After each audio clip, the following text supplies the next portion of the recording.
全台湾各县市全面来启动着轻症居家照护，指挥中心嘛来推出着视讯看诊、甲医师送药到厝的措施，也毋过要求这个药师来送药对交通无方便、医疗资源欠缺的偏乡的药房来讲，恐惊是一个负担。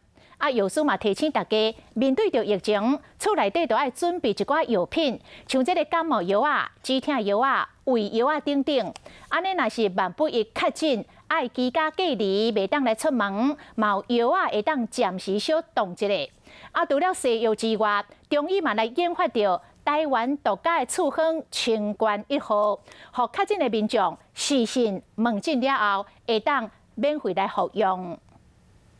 药师骑奥多麦亲身送药去即马当地的居家隔离民众厝内，指挥中心启动轻症居家照护方案。药师即马买兼做送货，都市区交通利便，药局资源有够，药师送药去人厝内无啥问题。不过来到庄脚所在，花莲药局敢若送一盒，就要驶20分钟的车，互药师怨叹人力无够。有7个乡镇是没有社区药局设立的。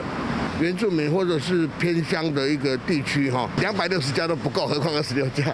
疫情严重，爱居家隔离的人数逐工增加，药师提起厝内爱有药上好准备止痛药胃药止嗽化痰和止皮水药阁有快台试剂、豆浆嘛拢爱传。在这一些防疫药品的准备方面，比平常多了应该4成到5成。会胀气跟胃酸吗？Omicron 病毒拖个真凶，大部分是轻症。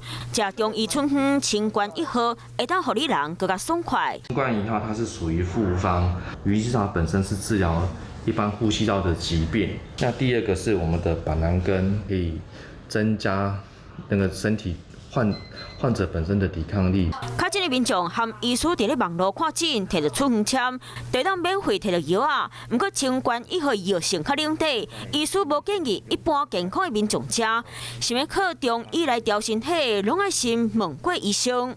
嗨，我是庄宇杰。想要看到更多的新闻内容吗？赶快订阅华视新闻的 YouTube 频道，并且开启小铃铛，跟着宇杰一起看新闻吧。